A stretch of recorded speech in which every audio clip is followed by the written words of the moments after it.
Selamat bertemu lagi tuan-tuan dan puan-puan yang dikasihi sekalian, dan juga saudara dan saudari seiman yang dikasihi juga di mana saja kamu berada. Shalom. Shalom berartinya berdamai dengan Allah, berdamai dengan diri sendiri, berdamai dengan sesama manusia, dan berdamai dengan alam sekitar. Shalom. Amin. Saya Pastor Miller. Hari ini saya mau memberitakan Injil dari Lukas pasal 16 ayat 19 sampai 31. Mari kita membaca, mendengar bersama dengan teliti.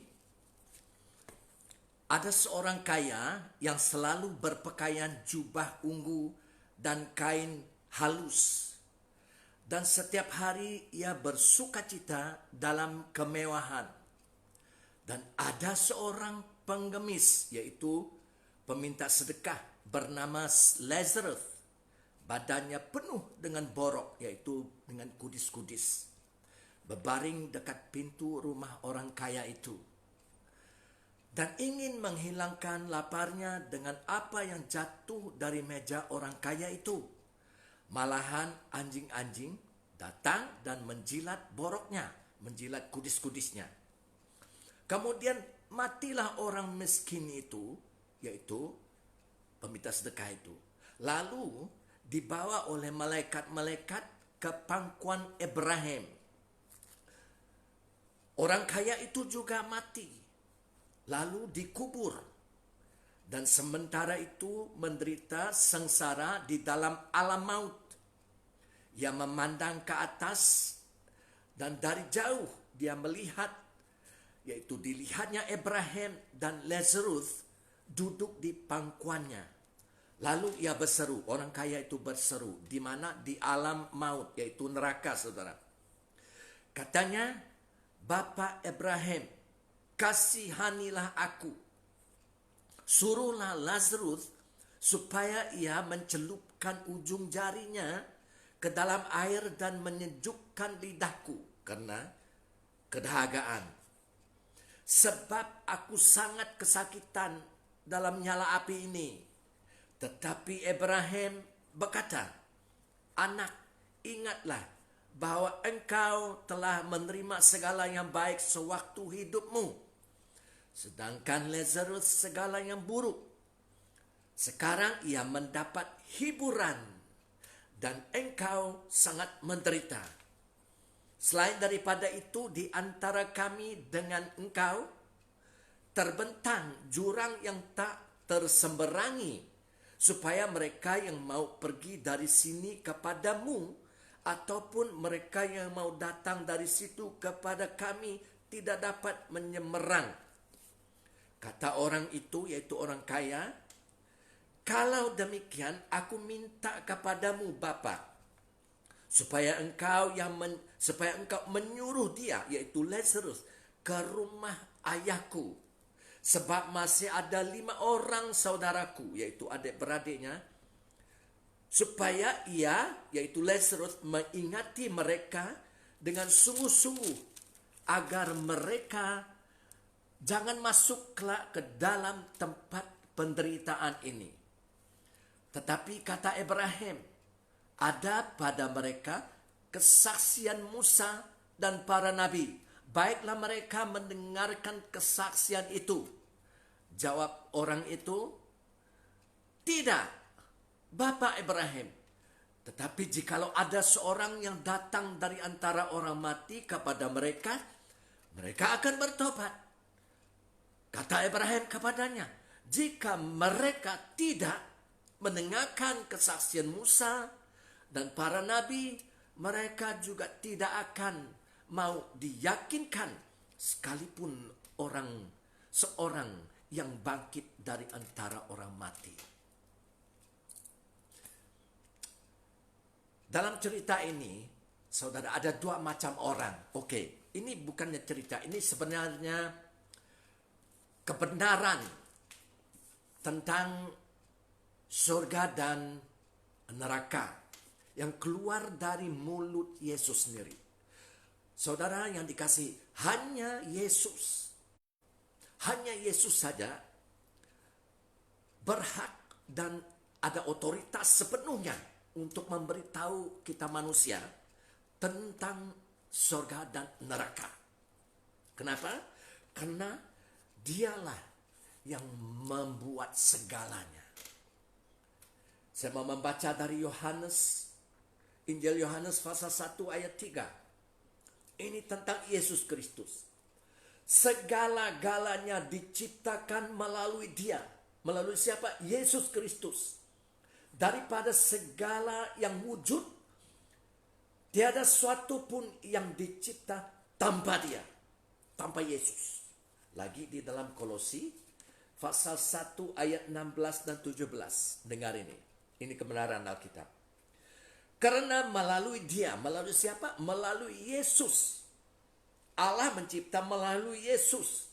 Segala sesuatu diciptakan yang wujud di bumi dan di surga, yang kelihatan dan tidak kelihatan, baik yang bertahta maupun yang berkuasa, baik pemerintah maupun kerajaan. Segala-galanya telah dicipta melaluinya dan untuknya, melalui Yesus dan untuk Yesus. Amen. Haleluya. So, dari cerita ini ada dua macam orang. Seorang yang kaya, yang sentiasa berpakaian berharga, mahal, dan hidupnya setiap hari hidupnya mewah, saudara. Dan ada seorang peminta sedekah yang terlantar di luar pintu orang kaya itu. Dia penuh dengan kudis-kudis sehingga anjing pun datang menjilat kudis-kudisnya dan kelaparan. Dan firman Tuhan mengatakan kedua-dua orang ini meninggal dunia. Dan apabila kedua-dua mereka meninggal dunia, kedua-dua mereka juga sedar menemui bahwa mereka berada di tempat berasingan. Ya, Lazarus, peminta sedekah itu, setelah dia meninggal dunia, dia menemui dirinya berada di pangkuan Abraham. Pangkuan Abraham, firman mengatakan adalah tempat bahagia. Lazarus dihibur di sana. Ini adalah surga, saudara, untuk meringkaskan. Dan seorang lagi, yaitu orang kaya itu pun juga meninggal dunia. Dan setelah dia meninggal dunia, dia juga menemui dirinya dan sadar bahwa dia di alam maut. Alam maut, firman Tuhan mengatakan adalah tempat penderitaan. Orang kaya itu mengatakan dia sangat kesakitan. Jadi itu adalah neraka. Surga dengan neraka. Jadi Yesus di sini, dari mulut Yesus sendiri, Yesus mengatakan kepada kita, yaitu kedua-dua tempat ini, surga dan neraka benar-benar wujud. Amen. Yaitu bila orang meninggal dunia dan mereka akan pergi ke dua tempat ini, antara duanya, surga atau neraka. Dan masing-masing mereka yang meninggal dunia akan menemui diri mereka masih hidup. Karena apa yang dikubur adalah tubuh. Firman Tuhan mengatakan semua manusia dibentuk dari debu tanah. Dan bila meninggal dunia, tubuh itu akan kembali kepada debu tanah. Tetapi Allah mencipta manusia roh yang tidak mati. Jadi, apabila manusia meninggal dunia ini, mereka akan pergi ke dua tempat ini. Surga atau neraka. Roh dan jiwa mereka tidak mati. Hidup dan sadar. Firman Tuhan tadi mengata, Lazarus di surga, dia hidup, dia dihibur, senang, ya, hidup. Dan orang kaya itu juga hidup di mana? Di alam maut, di neraka. Dan bukan hanya hidup, dia sedar. Dan dia ingat, saudara, apa yang berlaku. Dia ingat, yaitu 5 adik-beradiknya masih berada di dunia ini. Dan firman mengata dia sangat kehausan, haus, dahaga. Dan dia juga sangat sakit, kesakitan di dalam api yang menyala. So, di dalam neraka ini manusia masih hidup. Allah mencipta manusia tidak mati. Yang mati tubuhnya. Dan Yesus mengata kepada kita, kedua-dua tempat ini, surga dan neraka, wujud. Heaven exists and is real. Amen. Yaitu surga adalah benar dan wujud. Hell exists and is real. Yaitu neraka juga benar, tempat yang ada dan wujud. Jadi firman Tuhan mengata, ini adalah 2 tempat di mana semua orang, semua manusia yang meninggal akan berada setelah mereka meninggal dunia ini. Yaitu, adakah mereka masuk surga ataupun masuk neraka. Yes, tidak ada pilihan, saudara. Yes, ada pilihan. Masa kita hidup kita memilih surga ataupun neraka. Firman Tuhan mengata, oke, sebelum itu kita mau tanya. Kenapa? Apakah yang menyebab orang kaya itu masuk neraka? Adakah dia orang kaya dan masuk neraka? Jawabannya tidak. Ataupun dia seringkali berpakaian kemas dan mahal-mahal, berharga, dia masuk neraka? Tidak juga. Ataupun adakah orang kaya itu setiap hari hidup mewah, enjoy? Tidak juga. Begitu juga, apakah yang menyebab orang miskin, peminta sedekah itu masuk surga? Adakah dia karena dia minta sedekah, karena dia miskin dia masuk surga? Tidak juga. Itu bukan jawabannya.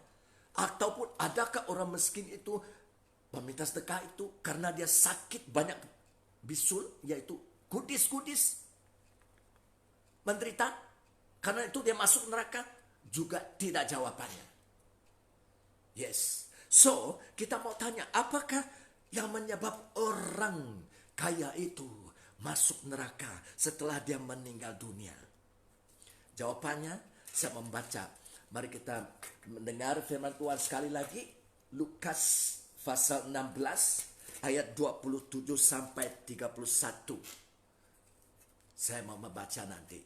Oke. Dan ini adalah setelah orang kaya itu di alam maut, yaitu di dalam neraka, yang berseru kepada Bapak Abraham, tolong suruh Lazarus di sana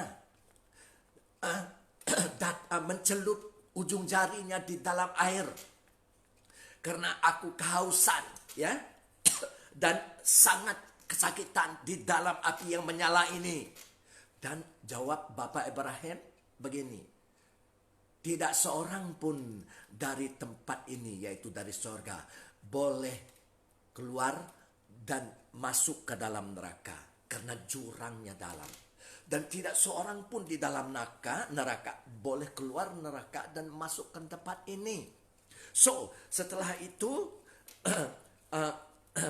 orang kaya itu yang di dalam neraka minta supaya kalau begitu, tolong suruh Lazarus ke rumah ayah saya. Berarti saudara, dalam satu bahasa yang lain, orang kaya di neraka mau Abraham membangkit Lazarus hidup dan keluar kubur, pergi rumah ayahnya. Kenapa? Karena untuk memperingatkan 5 saudara, yaitu adik-beradik orang kaya itu masih hidup di dunia ini, supaya mereka tidak datang ke tempat penderitaan ini, kata orang kaya itu, di neraka. So, dalam ayat 29, Ibrahim menjawab. Tetapi kata Ibrahim, ada pada mereka kesaksian Musa dan para nabi. Baiklah mereka mendengarkan kesaksian itu. Jawab orang kaya itu, tidak. Tidak. Ini jawabannya saudara. Apa yang menjawab orang kaya itu? Setelah meninggal dunia, masuk neraka. Karena dia mengatakan tidak kepada Injil.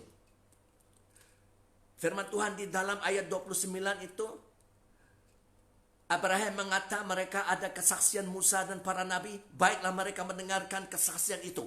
Apa kesaksian itu? Itu adalah berita baik. Itu adalah Injil. Firman Tuhan mengata di dalam Galatia pasal 3, Allah telah memberitakan Injil kepada Ibrahim. So Ibrahim percaya. Dan Ibrahim di surga. Amen. So Injil. Saudara, kenapa orang itu masuk neraka? Karena dia mengatakan tidak. Dalam bahasa Inggris, no. Dia mengatakan tidak kepada Injil. Dia mengatakan tidak kepada Yesus. Berarti dia menolak Injil. Dia menolak Yesus Kristus. Yesus adalah berita baik. Amen. So, semua orang yang mengatakan tidak, yaitu menolak Yesus, apabila mereka meninggal dunia, dalam keadaan itu, mereka akan masuk neraka. Ini kebenaran Tuhan. Semua yang tidak percaya pada Yesus, bila mereka mati, meninggal dunia dalam keadaan itu, mereka akan masuk neraka. Kebenaran Alkitab adalah ini. Semua manusia berdosa, saudara. Tidak ada seorang tidak berdosa. Semua manusia berdosa dan kehilangan kemuliaan Allah. Roma pasal 3 ayat 23. Apa artinya? Karena semua berdosa, tidak dapat. Kita dipisah dari surga. Tidak dapat masuk surga. Dan firman Tuhan pula, Roma pasal 6 ayat 23 mengatakan, karena upah dosa ada upahnya. Berarti akibat dosa adalah maut, neraka. Tetapi kasih karunia Allah adalah kehidupan kekal di dalam Yesus Kristus. Haleluya. Amen. Saudara dan saudari yang dikasihi, gereja tidak dapat menyelamat manusia. Karena gereja bukan gereja yang mati untuk manusia.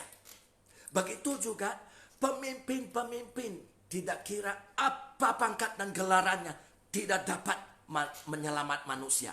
Karena bukan pemimpin yang mati untuk dosa manusia. Tidak ada seorang pun, tidak ada siapapun yang dapat menyelamat manusia dari dosa-dosa kita. Kecuali Yesus Kristus. Hanya Yesus Kristus saja. Karena Yesus Kristuslah yang mati untuk semua dosa manusia. Menghapus semua dosa manusia. Supaya kita masuk surga. Amen. 1 Petrus pasal 3 ayat 18. Saya baca ya. Kita mendengar bersama. Alkitab mengata 1 Petrus pasal 3 ayat 18. Sebab juga Kristus telah mati sekali. Korban Allah. Anak Allah. Yesus Kristus mati sekali. Korban satu kali saja. Untuk segala dosa. Ya, yang benar untuk orang-orang yang tidak benar. Supaya siapa? Yesus membawa kita kepada Allah. Membawa kita kembali ke surga. Oke. Dan firman Tuhan mengatakan di dalam Kisah Para Rasul pasal 4 ayat 12. Dan keselamatan tidak ada di dalam sesiapapun. Juga selain di dalam Dia. Di huruf besar. Selain di dalam Dia. Siapa Dia? Yesus Kristus.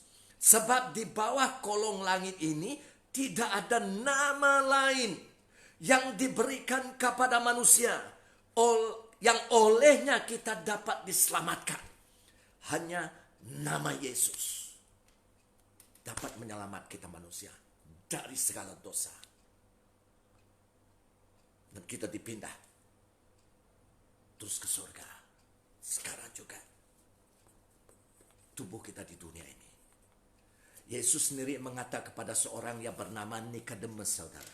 Siapa Nikodemus ini? Di dalam Yohanes pasal 3 ayat 13 sampai 18. Nikodemus ini adalah orang Farisi, pemimpin agama Yahudi. Apa? Pemimpin agama Yahudi. Yesus mengatakan kepada orang yang beragama ini dalam ayat 13, Yohanes 3 ayat 13, surga tidak ada seorang pun yang telah naik ke surga selain daripada dia. Siapa dia? Yesus Kristus yang telah turun dari surga, yaitu anak manusia. Siapa anak manusia? Yesus Kristus. Dan sama seperti Musa meninggikan ular di padang gurun, demikian juga anak manusia harus ditinggikan. Ini adalah rujukan dari perjanjian lama. Musa, Allah suruh Musa meninggikan ular di padang gurun.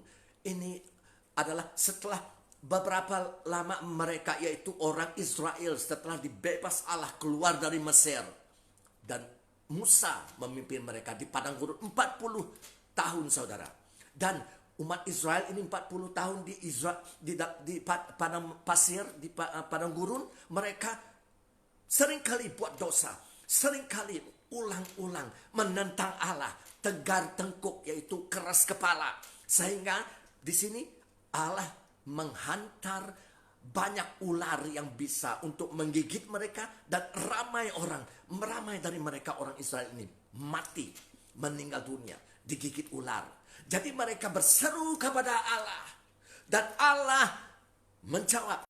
Ya, Allah menyuruh Musa untuk membuat seekor ular temaga dan gantung di atas kayu tinggi, supaya setiap umat Israel, setiap orang yang berdosa, ya, yang digigit ular, datang melihat ular itu, ular temaga di atas kayu yang tinggi itu, dan bila melihat ular itu, mereka hidup, mereka selamat, mereka sembuh.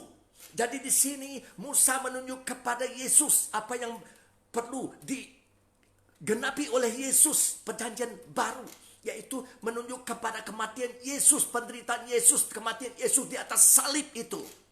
Yes. Yaitu semua orang, semua bangsa, semua bahasa, semua manusia yang berdosa harus mati. Tetapi bila melihat kepada salib Yesus, kepada Yesus yang menderita atas salib, mati untuk dosa-dosa kita, mereka ini semua selamat dan sembuh. Haleluya. Amen.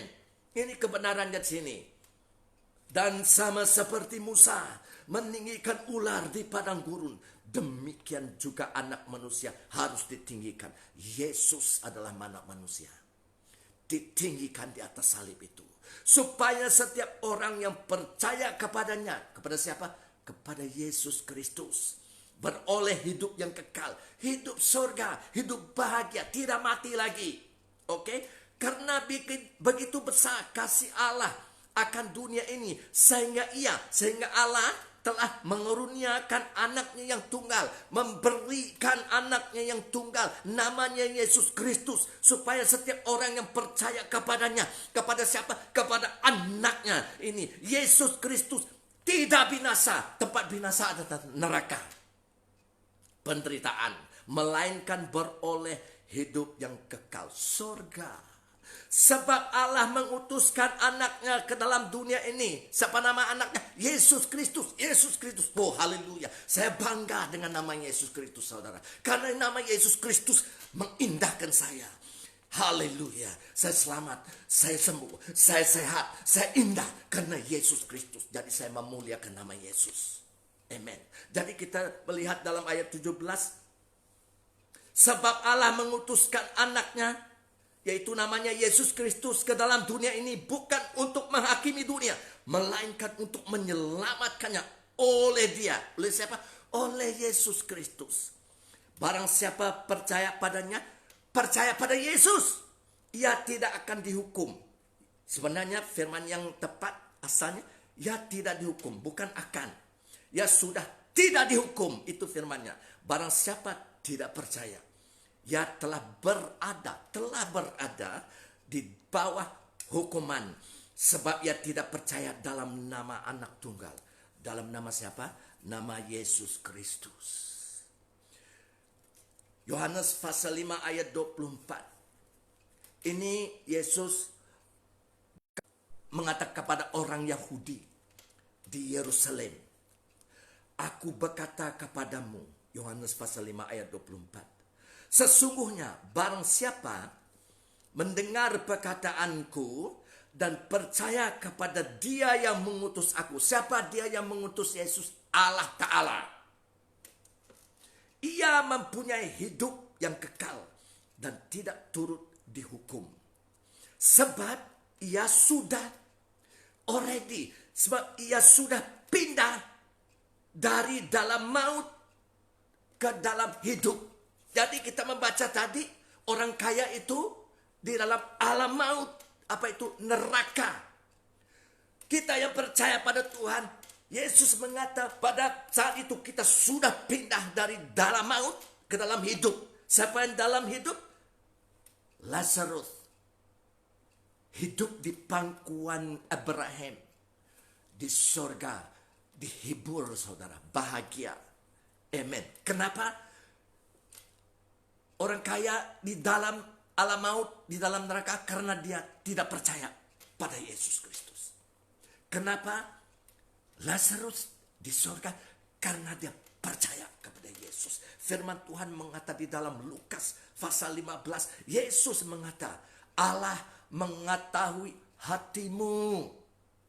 Allah mengetahui hatimu. Kita manusia melihat yang di luar, Allah melihat yang di dalam. Berarti hari ini saudara percaya Injil yang saya berita ini, dari Alkitab ini, dari surga ini, saudara, Allah mengetahui hatimu. Kalau sudah percaya dalam hati, Allah mengetahui hatimu. Selamat. Tetapi firman Tuhan di dalam Roma pasal 10 mengatakan, kita percaya di dalam hati, kita juga mengakui dengan mulut. Saya percaya Yesus. Amen, amen, amen. Yes, haleluya. Jadi saudara, kita harus mengatakan iya kepada Yesus. Berarti iya, aku percaya. Percaya kepada Yesus. Jangan menolak kepada Yesus. Kata yes kepada Yesus. Amen. Dan hari ini, kalau saudara dan saudari yang dikasih mengatakan ya kepada Yesus, berarti percaya pada Yesus. Hari ini, sekarang juga, namamu ditulis di surga. Sekarang juga, tak payah tunggu mati, meninggal dunia. Sekarang kita ditulis di surga. Lukas pasal 10 ayat 20 saya membaca. Ini berita baik. Ini Injil. Haleluya. Ini Lukas 10 ayat 20. Ini adalah setelah 70 orang murid Yesus kembali dari memberitakan Injil. Maafkan saya. Dan mereka begitu bersukacita sekali. Mereka mengatakan kepada Yesus setelah mereka memberitakan Injil. Bersukacita sekali. Tuhan, kata mereka, juga setan-setan takluk kepada kami dalam namamu. Berarti saudara, orang kerasukan setan, mereka usir dalam nama Yesus. Mereka, setan dikeluarkan. Itu artinya. Dan lalu Yesus, kata Yesus kepada mereka, 70 muridnya ini. Aku melihat iblis jatuh seperti kilat dari langit. Sesungguhnya aku telah memberikan kuasa kepada kamu, kata Yesus, untuk menginjak ular dan kalajengking, dan kuasa untuk menahan kekuatan musuh, sehingga tidak ada yang akan membahayakan kamu. Sehingga tidak ada yang akan membahayakan kamu. Ular kalajengking ini adalah setan dan roh-roh jahat yang mengikut setan. Jadi ayat 20 penting. Namun demikian kata Yesus, janganlah bersukacita karena roh-roh itu takluk kepadamu. Tetapi bersukacitalah karena namamu ada terdaftar di surga. Rejoice because your names are written in heaven. Bersukacitalah karena namamu ditulis di surga. Itunya bahasa kita di sini. Di surga. Di mana? Di dalam buku kehidupan anak domba. Wahyu, Revelation, Wahyu pasal 21 ayat 27. Ini adalah di surga, saudara. Belumnya datang surga, sudah Tuhan memandangkan kepada kita keadaan di surga. Ini adalah di surga. Tetapi, yaitu Wahyu pasal 21 ayat 27. Tetapi kata Yesus, tidak akan masuk ke dalamnya, ke dalam mana? Ke dalam surga. Sesuatu yang najis. Atau orang yang melakukan kekejian. Atau dusta. Yaitu orang yang berdusta. Orang yang selalu bohong. Tetapi hanya mereka yang namanya tertulis di dalam kitab kehidupan anak domba itu. Haleluya. The Lamb's Book of Life. Hanya nama mereka yang tertulis di dalam buku kehidupan anak domba masuk surga. Amen. Jadi, itu sebab firman Tuhan mengatakan, hari ini kita percaya pada Yesus benar-benar dalam hati. Dan kita akui, saya percaya. Saya mau mengatakan, yes Yesus, iya. Hari ini namamu di surga. Dan bila kita nanti meninggal dunia, tubuh kita tinggal. Roh kita sudah di surga, terus di sana. Amen. Filipai, pasal 1 ayat 23. 2 Korintus, pasal 5 ayat 8. Tidak ada lagi di dunia ini. Terus di surga. Ini kebenaran Tuhan. So, saya merayu saudara yang belum mengatakan iya kepada Yesus. Hari ini, kata iya pada Yesus. Say yes. Don't say no. Jangan menolak. Supaya kita mengatakan iya, terus pergi ke surga. Tidak ada apa-apa perlu dilakukan lagi. Saudara, ini berita baik. Itu sebab tidak ada dalih. Tidak ada excuse. Tidak ada pilihan. Kita mengatakan ya kepada Yesus atau kita mengatakan tidak. Bila kita mengatakan ya kepada Yesus, kita di surga. Bila kita mengatakan tidak, selagi kita terus mengatakan tidak dan meninggal dunia, kita pergi ke neraka. Kenapa sedemikian? Ini kebenaran yang paling indah. Ini berita baik. This is good news. Karena apa yang semua kita manusia perlu buat ataupun lakukan untuk kita masuk surga telah dilakukan Yesus bila dia menderita dan mati di atas salib. Semuanya telah dilakukan oleh Yesus, bukan kamu dan saya. Bukan perbuatan baik. No. Semua yang perlu kita lakukan untuk masuk surga telah pun dilakukan oleh Yesus bila dia menderita dan mati di atas salib. Yesaya 53. So, tidak ada apa-apa perlu yang kita manusia lakukan. Hanya katakan ya kepada Yesus. Hanya percaya pada Yesus. Just believe. Senang masuk surga, senang. Itu sebab tidak ada pilihan. Percuma keselamatan diberi Allah di dalam Yesus. Percuma kepada kita manusia. Hanya percaya kepada anaknya Yesus. Dan kita di surga. Percaya.